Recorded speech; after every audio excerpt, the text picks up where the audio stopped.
Palagay natin, kasi itong taong ito, madaya ito eh. Si Tampered.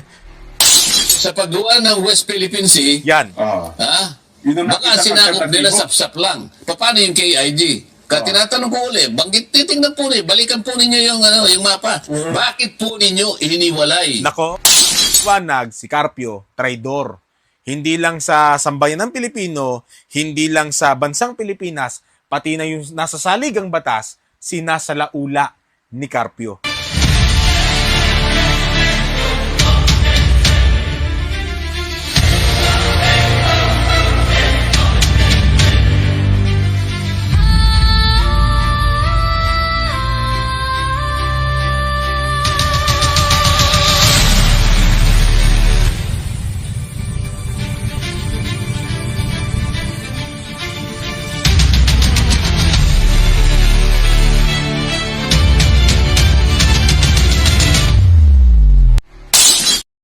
Musta, welcome. Ito yung lingkod, Brad Wendell Talibong, muli makasama ninyo sa pagkakataong ito, mga kapatid.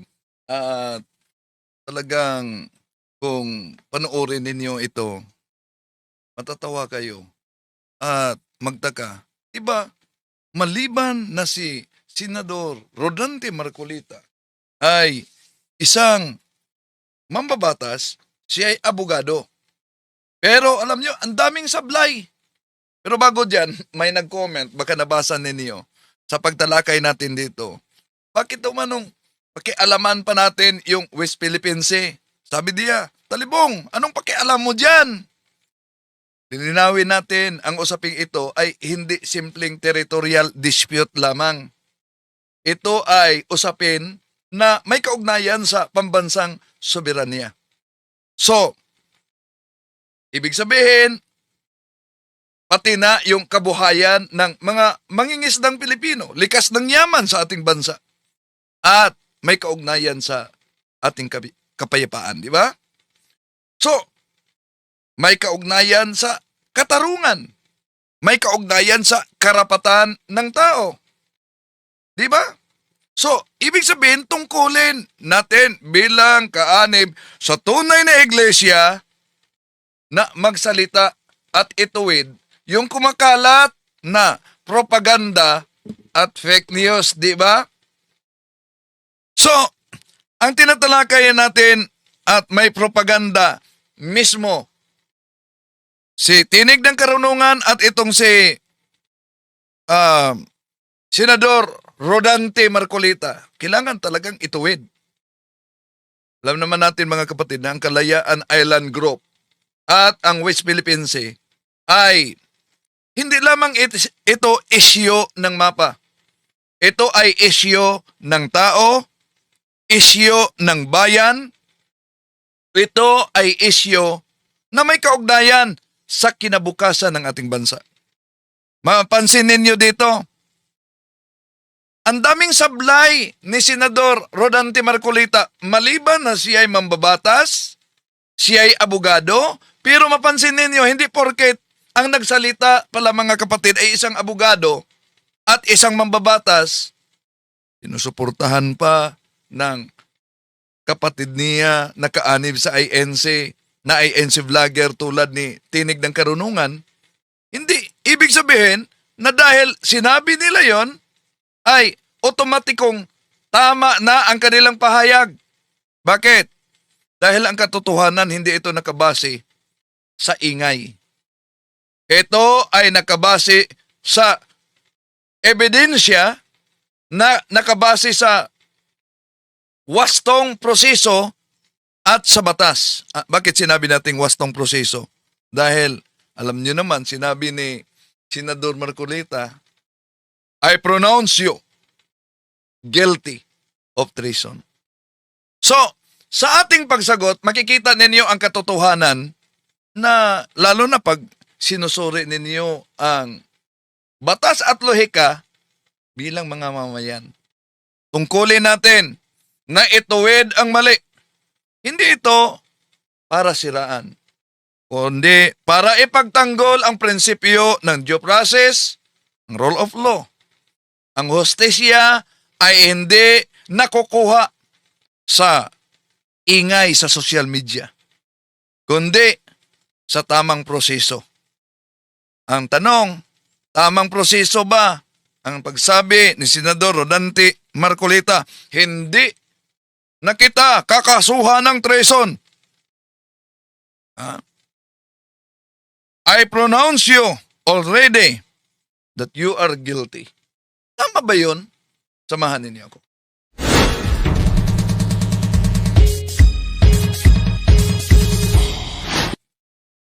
Kumusta? Welcome. Ito yung lingkod, Brad Wendell Talibong. Muli magkasama ninyo sa pagkakataong ito at inanyahan natin ang ating mga suking taga-subaybay na huwag kalimutang pindutin ang like sa ating live at huwag din kalimutang mag-subscribe at pindutin ang bell button para updated kayo mag-comment at i-share ninyo. Sa lahat natin mga suking taga-subaybay, welcome. At lalo na sa mga nanood ngayon sa iba't ibang bahagi sa ating bansa at sa mga OFWs na nasa iba't ibang bansa sa ating mundo. Maaari niyong i-comment kung saan kayo nakabase ngayon para alam natin saan napaabot ang videong ito, mga kapatid. Sa lahat na mga suking taga-subaybay, welcome sa ating live streaming at di na natin pa tatagalin pa, mga kapatid.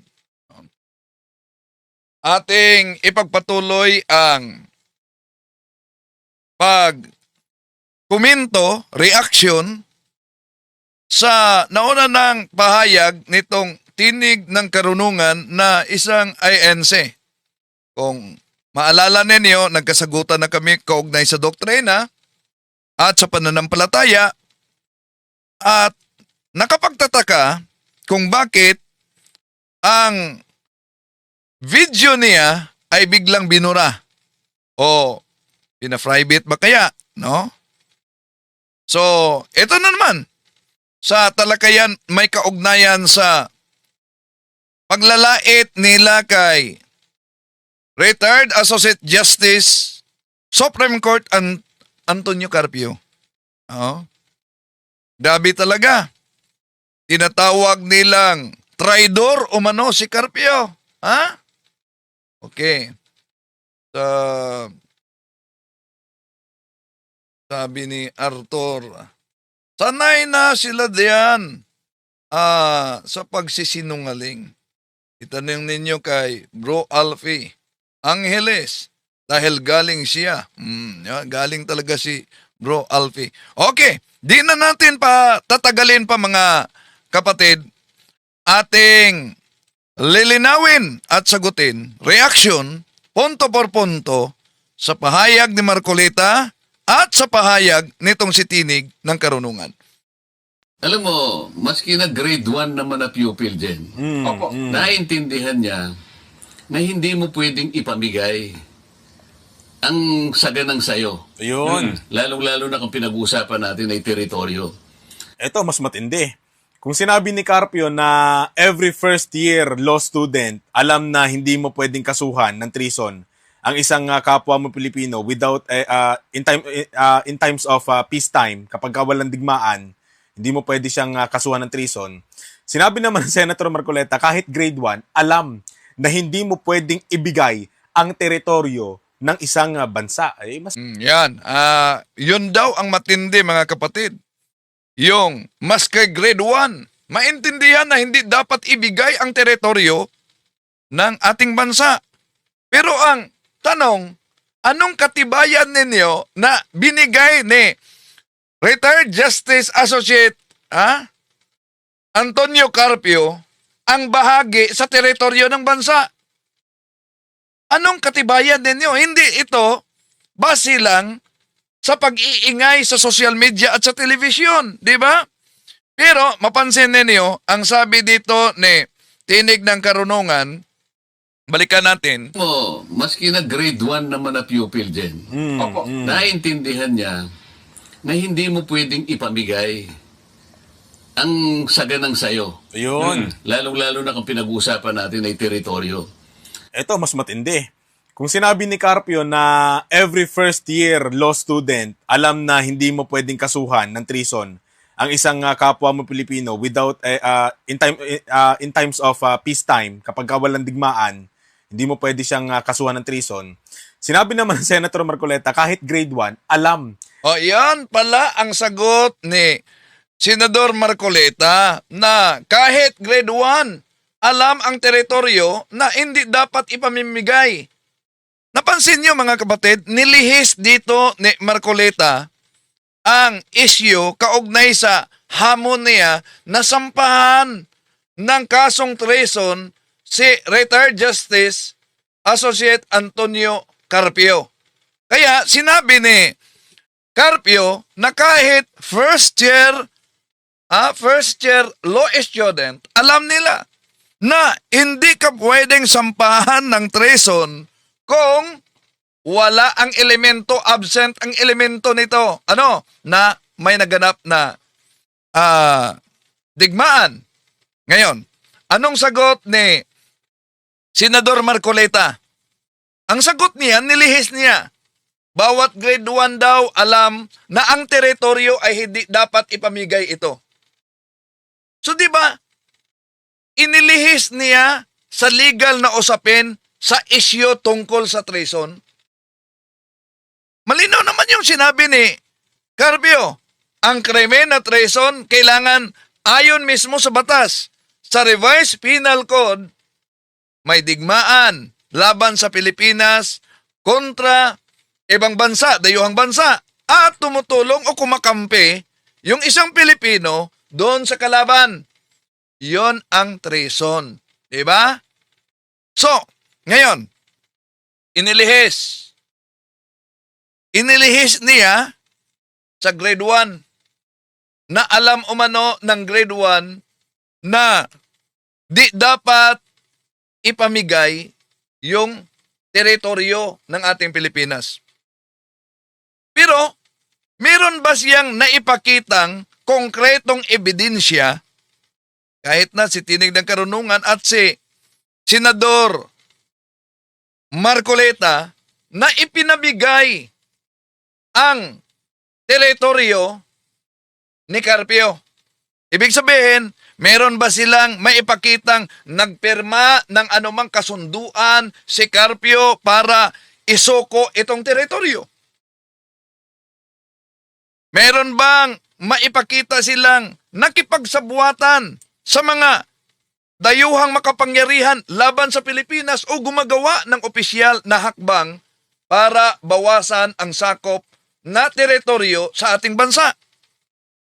Alam naman ng karamihan na ang katayuan ni retired Associate Justice Antonio Carpio na siya ay nanguna para ipagtanggol at napanalo ang Pilipinas sa arbitral ruling laban sa China. Pagkatapos tinawag nila na grade 1 daw. Tinawag nilang traidor daw. Mabigat yan na akusasyon. So, balikan natin yung sinabing bawat grade 1 alam na hindi dapat ipamigay yung teritoryo. Hindi yan patunay na dahil sinabi ni Marcoleta na bawat grade 1 alam na di dapat ipamigay ang teritoryo, hindi yan batayan, hindi yan ebidensya na ipinamigay talaga ni Carpio ang teritoryo sa ating bansa. Tandaan natin, sa batas, ang akusasyon ay kailangang may matibay talaga na ebidensya. Hindi ito puro ingay lamang. Kung ang basihan, lalo na sa legal mga kapatid, yung elemento kaugnay sa sinabing pagtraidor o treason, absent nga ang tinatawag na elemento diyan. Kaya ang isang tanong, alam kaya ni Marcoleta ang elemento bilang abogado ng treason? Bakit sinabi niya noon? At biglang Nag-U-turn na naman ngayon. Tuloy natin. Na hindi mo pwedeng ibigay ang teritoryo ng isang bansa. Ay, mas matindi ito. Kung kay Carpio, first year college, Hindi naman talaga dapat ipamigay ang teritoryo. Ang punto dito, ano ang ebidensya ninyo na dapat ilatag na si Carpio nagbigay ng teritoryo sa ibang bansa? Yun lang ang napakalinaw. Hindi batayan yung ingay. Ebidensya.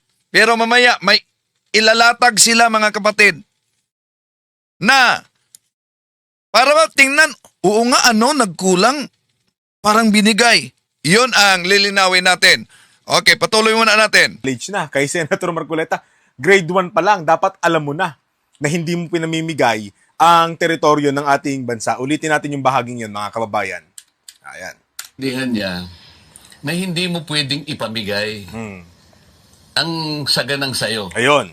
Lalong-lalo na kung pinag-uusapan natin ay teritoryo. Ang territorial sea kasi, Jen, sabi ko nga, ito'y parte ng sovereignty ng isang bansa. So wala tayong total diyan na parte ang teritoryo sa sovereignty ng ating bansa.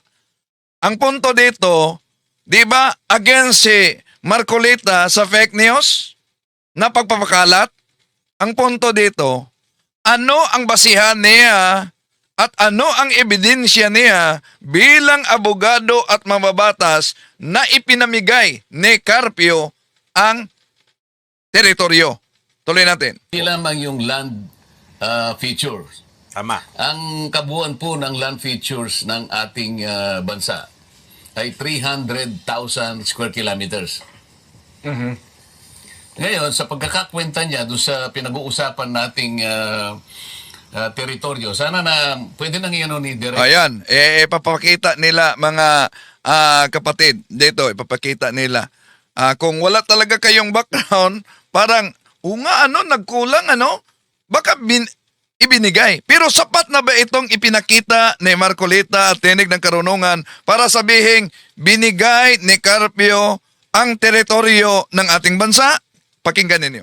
Para makita ng mga kababayan natin yung total ng ating territorial sea. Ayan. Na ito'y kinuwenta.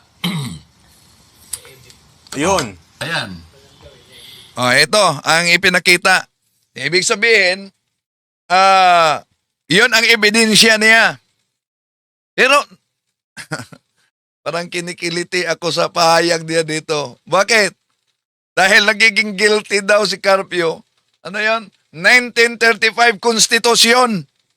Paano magiging guilty ang isang tao sa konstitusyon na hindi na ginagamit ngayon? Pero patuloy muna natin. Makikita mo dyan, Jen, Nelson, na ang computed na territorial sea ng ating bansa ay 274,136 136. Ayun.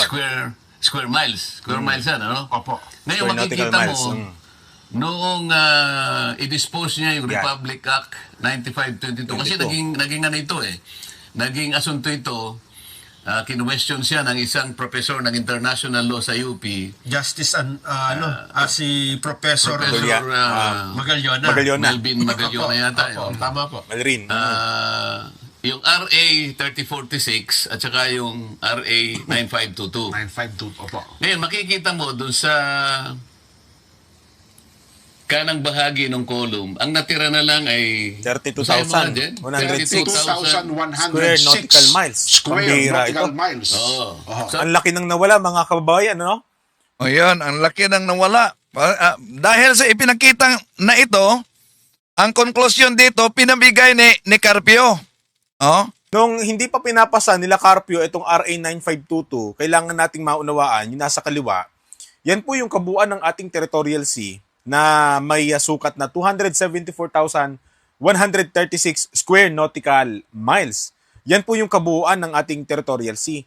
Nung isinulong ng Kongreso noon ang RA 9522 at pinaburan ang desisyon, si Carpio yung nagsulat na malagdaan, abay from 274,136 na territorial sea, naging 32,106 square nautical miles na lamang ang ating territorial sea.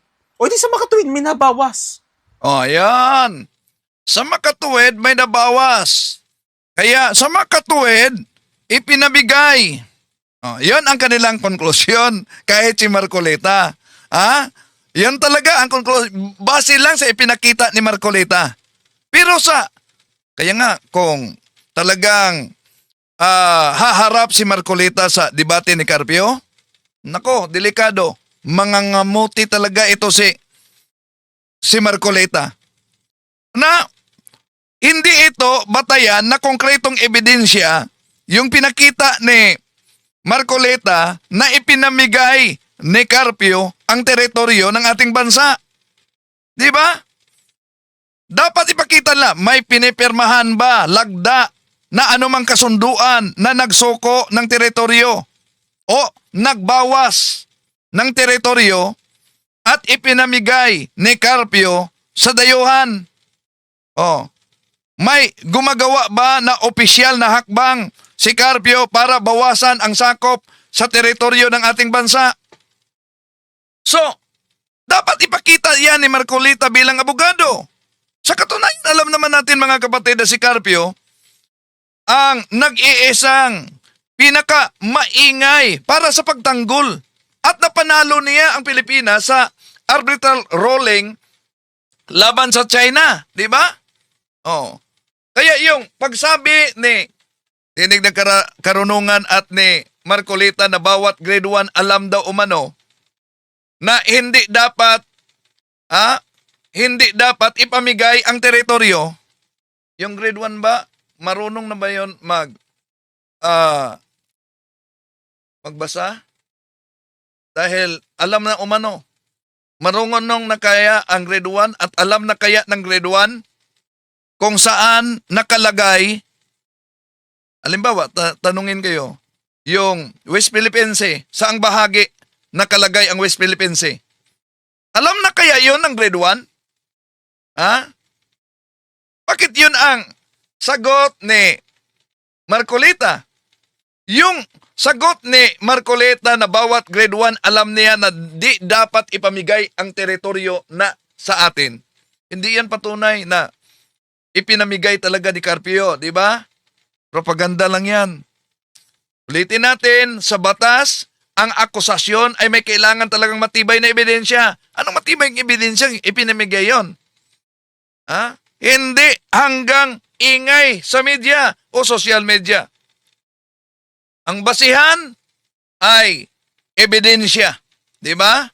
At ang propaganda ay hindi iyan katumbas na ebidensya, di ba?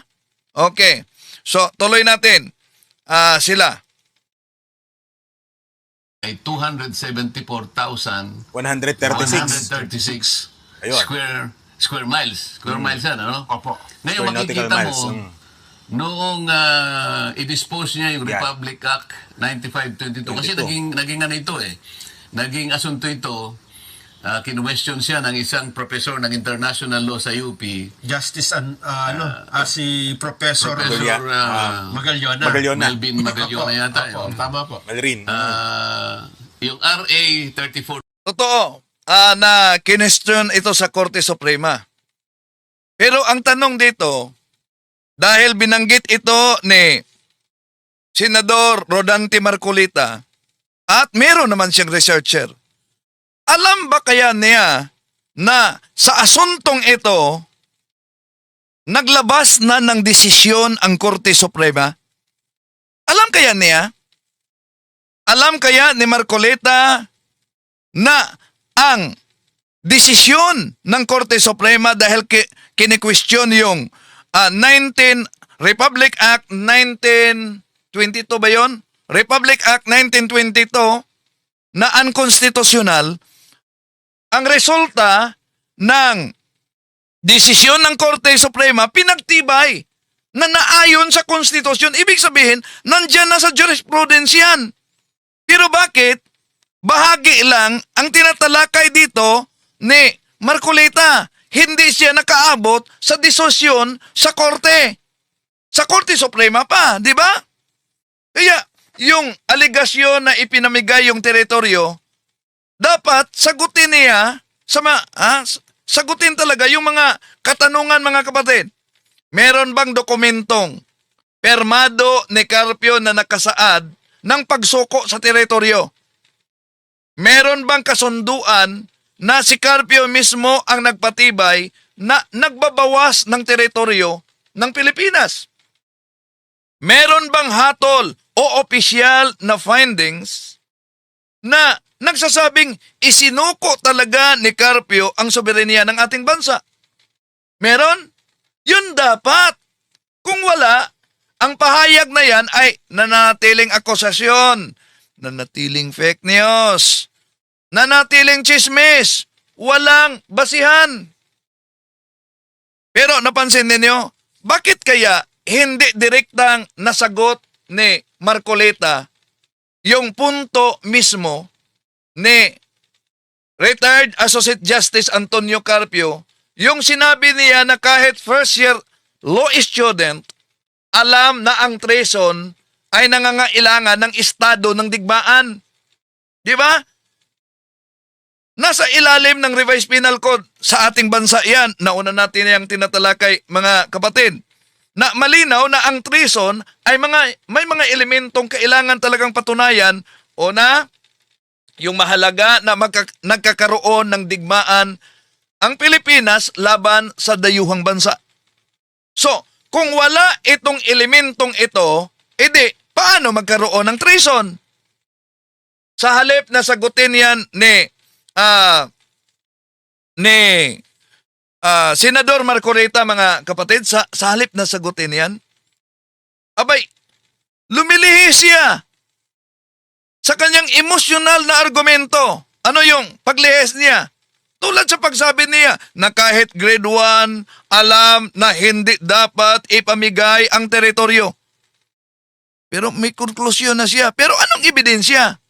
Ngunit ang usapin, hindi talaga ito batay lang sa damdamin at opinion, mga kapatid.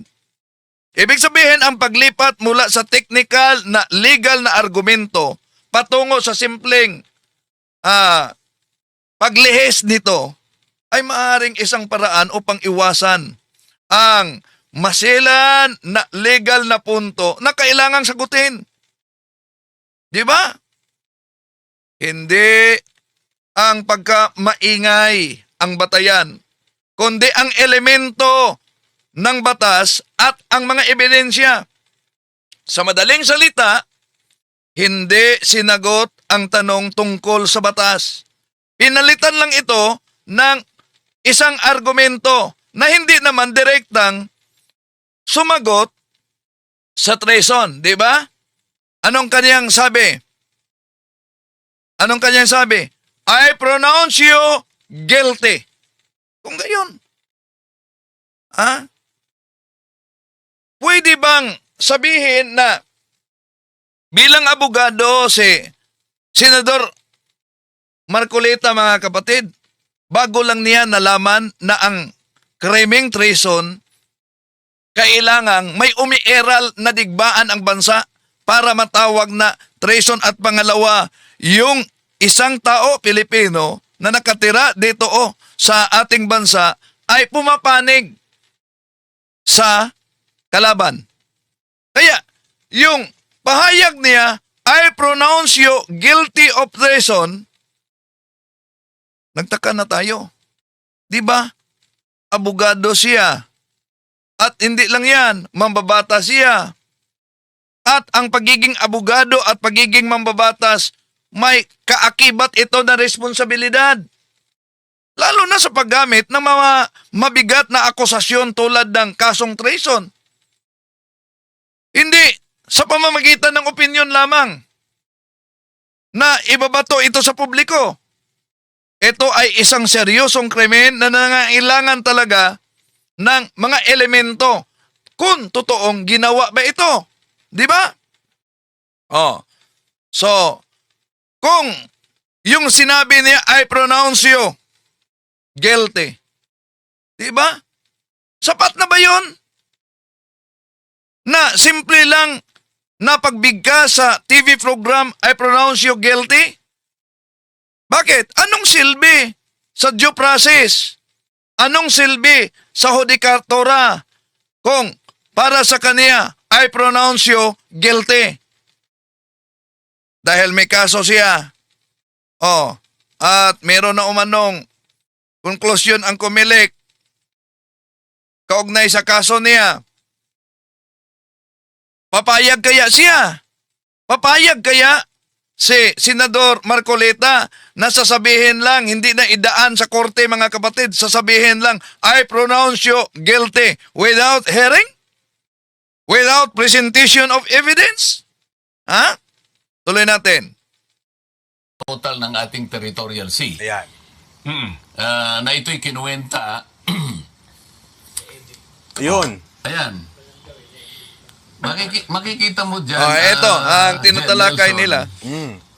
Parang ito ang isa sa mga ebidensya na isinapubliko ni Senador Marcoleta mga kapatid para sabihin ipinamigay ni retired Justice Antonio Carpio ang teritoryo. Pakinggan natin. Computed na territorial sea ng ating bansa ay 274,136 136. Ayun. square miles. Square miles yan, ano? Opo. Ngayon Square nautical makikita miles. mo, noong i-dispose niya yung Yan. Republic Act 9522, kasi 22. naging ano ito eh, naging asunto ito, kinwestiyon siya ng isang professor ng international law sa UP, Justice si Professor Professor Magallona. Magallona. Melvin. Professor Magaliona, totoo, kini-question yan. At nadala yan sa Supreme Court. Pero ang punto dito bilang mambabatas, bilang abogado, alam ba ni Senador Marcoleta na ang pag-question na yon sa Supreme Court, ang Supreme Court ay naglabas na ng desisyon kaugnay diyan at pumapabor sa Republic Act 9522? Alam ba niya? Pero di niya binanggit dito. Parang half-truth lamang. Na ano? Totoo na may pag-question. Pero di niya binanggit, may desisyon. Tuloy natin. Magallona yata yun. Tama po. Malrin. Yung RA 3046 at saka yung RA 9522. 952. Opo. Ngayon, makikita mo dun sa kanang bahagi ng column, ang natira na lang ay 32,106 2,106 square nautical miles. Square Pambihira nautical ito. miles. Oo. Oho. Ang laki nang nawala mga kababayan, no? Nung hindi pa pinapasa nila Yan mga kapatid. Hindi maaari na base lang sa presentation ito, magiging ebidensya na parang sabihin na ipinamigay ni Antonio Carpio ang teritoryo mga kapatid. Dahil umano, lumiliit umano ang saklaw mula sa 274,136 square miles patungo sa 33,100 nautical miles. Matapos ang Republic Act 1922. Yon ang isinapubliko ni Senador Marcoleta na lumiliit. No? So, kailangan talaga itatama batay mismo sa batas at batay mismo sa katotohanan. O na, ano po ba talaga itong Republic Act 9522 na tinatalakay ni Marcoleta? Ang Republic Act 9522 mga kapatid ay batas ito na nag-amenda ng Baselines Law ng Pilipinas upang iayon ito sa pamantayan ng United Nations Conventions on the Law of the Sea, yung UNCLOS.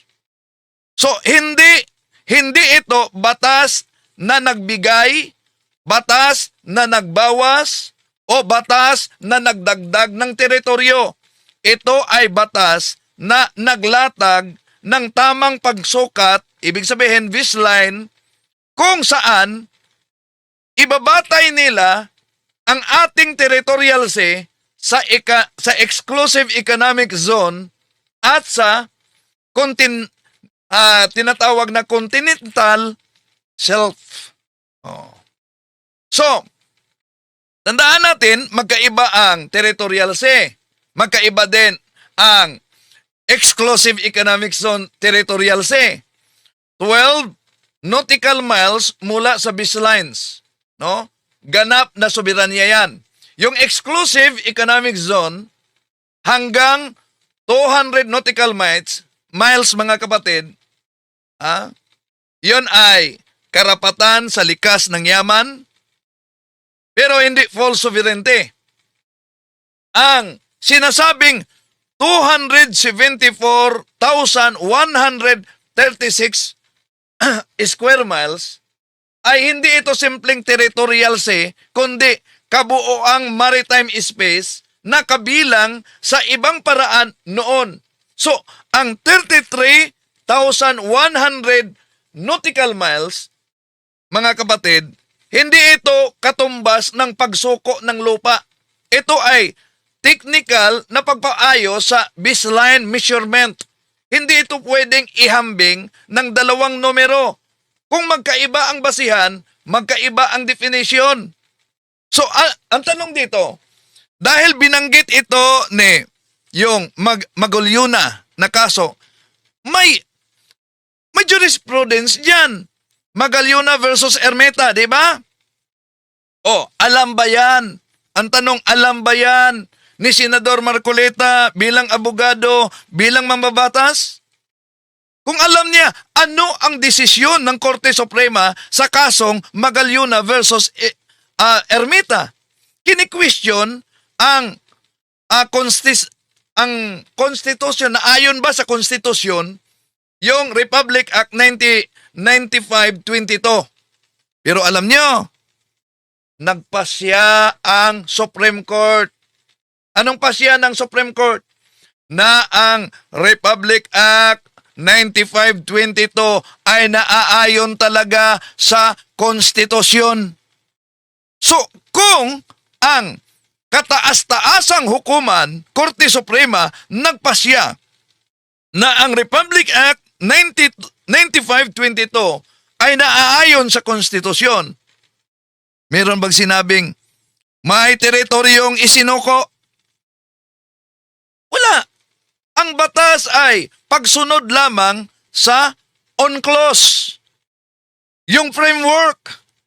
So kung tunay na may pagbigay ng teritoryo, ang tanong diyan, bakit pinagtibay ng Korte Suprema? Dahil di binanggit di natin napakinggan. Sapat na para sa kanya na binanggit ang Republic Act 95-22. Pero may karugtong diyan. Totoo naman na nadala ito sa Korte Suprema.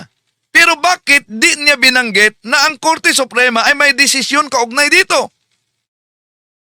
Diba?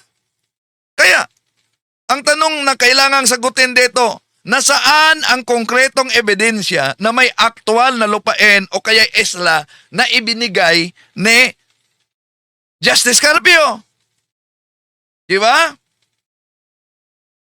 Meron bang treaty na nilagdaan na naglipat ng soberanya? May desisyon na ba ang hukuman na nagsabing ibinigay ang teritoryo? Di ba wala? So, ang Republic Act 95-22 mga kapatid ay malinaw na tinatawag baseline system. Hindi ito pagsuko ng teritoryo. Ang pag-angkin na ipinamigay ni Carpio ang teritoryo ay isang akusasyon lamang na walang legal na conclusion. Okay, tuloy natin mga kapatid. Carpio, itong RA 9522, kailangan nating maunawaan, yung nasa kaliwa, yan po yung kabuuan ng ating territorial sea na may sukat na 274,136 square nautical miles. Yan, Wala tayong tutol dyan sa binasa nila, di ba? Yung pahayag natin, yun ang dapat nasagutin nila. Yung ebidensya, hindi yung maling pagbasa lang. Okay, tuloy natin. po yung kabuuan ng ating territorial sea. Nung isinulong ng Kongreso noon ang RA 9522 at pinaburan Ang desisyon si Carpio yung nagsulat na malagdaan, abay from 274,136 na territorial sea, naging 32,106 square nautical miles na lamang ang ating territorial sea. O di sa makatuwid, minabawas. Napakalaki po ng nawala na sukat sa ating territorial sea. Sana bago sila nagpahayag niyan, ni-research nilang mabuti, di ba? Dahil para sa kanilang konklusyon na may nabawas malaki, ang konklusyon pinamigay na. Nako, yun pang presentasyon na yan na may desisyon na ang Korte Suprema. Okay, tuloy natin. Nang ipasa nila Carpio itong RA 9522. Tama si Senator Marcoleta. Hindi na dapat pang i-charge, hindi na dapat pang kasuhan ng treason ito Dahil dito pa lang makikita nyo na, talagang guilty na sa pananraidor. Grabe naman, di ba? Grabe to. Tama daw si Marcoleta, hindi na dapat kasuhan ng treason si Carpio dahil guilty na sa pagtraidor. Mabigat yan. Ha? Di ba? Mga kapatid, ibig ba sabihin, sa kasalukuyan ngayon para nitong si Tinig na Karunungan at si Marcoleta, kahit sino, pwede na lang magdeklara, you are guilty. Ha? Ganon na ba? Hindi ipadaan sa korte? Tandaan natin, hindi trabaho ng isang mambabatas, hindi trabaho ng isang abogado, lalo nang hindi trabaho sa isang vlogger na magdeklara ka ng guilty. Sa ilalim ng saligang batas, ang korte lamang ang may kapangyarihang maghatol. Sa pamamagitan ng due process, kailangan mapatunayan beyond reasonable doubt. Kailangan may reklamo. Paano sinabing hindi na kailangan pang ihabla? Dapat may reklamo. Pangalawa, may mga ebidensya. Pangatlo, may paglilitis. Di ba? So, kung sasabihin na hindi na kailangan kasuhan, guilty na, ibig ba sabihin mga kapatid, walang demanda, walang ebidensya, walang paglitis, walang hukom, yan ay tahasang paglabag sa prinsipyo ng due process at paglabag sa prinsipyo ng rule of law. O, sino ngayon ang kumakaaway sa due process at rule of law? At yung pagsabing, traidor, asan ang ebidensya? Dahil lang sa binasa ninyo. Ba't din nyo binanggit na may desisyon ang Korte Suprema? Chap-chap yata. Pinutol ninyo. Totoo na may asunto. Totoo na umabot sa Korte Suprema. Pero may jurisprudence na. Diba? So, mga kapatid, balikan natin. Si retired Associate Justice Supreme Court Antonio Carpio, kilalang kilala siya sa pagtindig para sa arbitral ruling ng Pilipinas laban sa China. Ang basihan niya, ang desisyon ng Permanent Court of Arbitration 2016 West Philippine Sea. May ruling yan. Tanong, saan ang ebidensya na siya ay namigay ng tinatawag na tulong sa kaaway panahong digmaan? Asan? Nasaan ang yung elemento, dalawang saksi sa overt act na kinakailangan sa elemento sa tinatawag na treason? Kung wala, puro akusasyon lamang, puro ingay lamang. Paano sabihin hindi na kailangan pang sampahan ng kaso? Paano masampahan ng kaso na yung mga elemento absent sa binigkas niya na kaso? Di ba? Dagdag pa dyan. Ito, pakinggan natin mga kapatid. Talagang taksil na sa bayan itong si Carpio. Teka, baka naman walang basehan yan pagdating sa ating saligang batas. Ituloy po natin. Nakita mo, halos mahigit 244,000 square miles ang nawala sa ating territory. Nabawas, opo, ha. Siya nga. Sabi ko nga rito, kahit grade 1 siguro din, maintindihan niya, Totoo yun. hindi mo pwedeng ipamigay ang teritoryo ng iyong bansa. Opo. Kasi magkakasala ka sa ating saligang batas. Ayan, yan. Yan ay nakasalig dyan sa pag-usapan. Ito, pag-usapan na. Nagkasala ka sa saligang batas. Paano nagkasala? Una, palpak na yung treason. Bakit yung palpak yung treason? Absent ang mga elements sa binanggit niyang treason. Posible naman. Abogado siya, di niya alam ang elemento ng treason. Di ba? Pagkatapos, nagkasala. Nagkasala daw sa konstitusyon. Anong konstitusyon? Tatlong saligang batas ang pinag-uusapan dito. Yung 1935 Constitution na dalawang treaties ang Wow, nako. Nagkasala sa konstitusyon. 1935 konstitusyon na may dalawang treaty. Ano yung treaty na yan? Tingnan natin. pinag-uusapan dyan. Ayun. Yung treaty between the United States and Spain. Paris, Treaty of Paris. Pagkatapos, basahin na lang natin siguro para hindi tayo magkamali. Ano?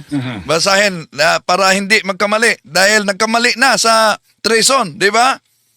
At sa deklarasyon, I pronounce you guilty already. Merong United States at saka Spain, December 10, 1898.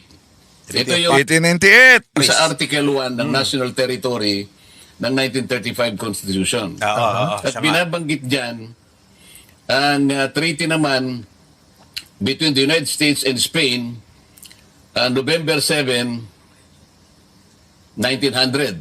Okay. At pagkatapos, yung panghuli, United States and Great Britain, January 2, 1930. Okay.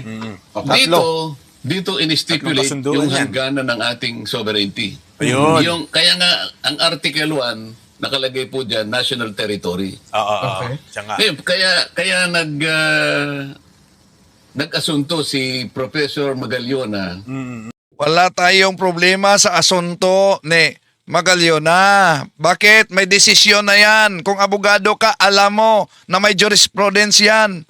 Pero yung binanggit niya, nagkasala umano sa saligang batas sa konstitusyon 1935 daw, di ba resulta katawa-tawa dito? Paano ka nagkasala sa konstitusyon na hindi na nag-exist ngayon? At binanggit niya dalawang treaty between United States and Spain, December 10, 1898 sa Article 1 at yung 1935 Constitution na binanggit niya treaty sa November 7, 1900, United States and Britain, January 2, 1930, kung saan nakasulat ang national sovereignty. At sabi niya, nagkakasala ka sa konstitusyon na yan. Mga kapatid, kahit siguro sa first year law student, alam, hindi maaring idibanda ang isang tao sa ilalim ng 1935 Constitution kung wala na itong bisa. Ha? Di ba? Wala nang bisa ang 1935 Constitution na tinutukoy ni Senador Marcoleta. Ang Article 1 ng 1935 Constitution, mga kapatid, wala nang bisa yan. Tandaan natin, ang 1935 Constitution, napalitan yan ng 1973 Constitution. Di ba? At yung 1973 Constitution, kinalaunan, 1987 Constitution. Ibig sabihin, ang umiiral sa saligang batas ngayon ay ang 1987 Constitution. Di ba? So, hindi maaaring sabihin nagkasala ka sa 1935 Constitution kung hindi naman ito umiiral na batas sa kasalukuyan. Ang anumang pananagutan ay dapat batay sa kasalukuyang konstitusyon na umiiral na batas sa ating bansa. Di ba? Kapag tataka, si Marcoleta, abogado, si Marcoleta, mambabatas. Di ba kayo nagtaka niyan? Mga kapatid, ang dami bang mga binanggit niyang treaty. Ang tanong, saan ang ebidensya na nilabag ni Carpio ang mga pinamigay ni Carpio yung teritoryo? Saan? Ulitin natin, si Carpio bilang dating maestrado ng Korte Suprema ay kilala sa pagtanggol ng arbitral ruling sa West Philippine Sea. Pagpatibay sa territorial rights ng Pilipinas laban sa China. So sa katunayan, ang pahayag, mga kapatid, lalo na ang kanyang mga posisyon ay nakabatay sa United Nations Convention on the Law of the Sea, UNCLOS. At lalo na sa 2016 Arbiter Award, hindi niya ipinamigay ang teritoryo. Bagkus, ipinaglaban ni Carpio ang karapatan ng Pilipinas sa ilalim ng international law. Pero pagdating nitong tinig ng karunungan at sa ating butihing senador, abogado, mambabatas, si Carpio ay nagkasala daw sa anong konstitusyon? Sa 1935 Konstitusyon. Ha? 1935 Konstitusyon? Ibig ba sabihin, kung nagkasala, pwede siyang idemanda, ang isang tao pwedeng idemanda ilalim sa 1935 Konstitusyon na hindi na nag-exist sa kasalunguyan ngayon? Isip-isip naman kung may time. Maraming salamat po sa inyong pagsubaybay. Ito yung lingkod, Brad Wendell Talibong. Hanggang sa muli. Bye. I am Catholic, I am the Lord, I am the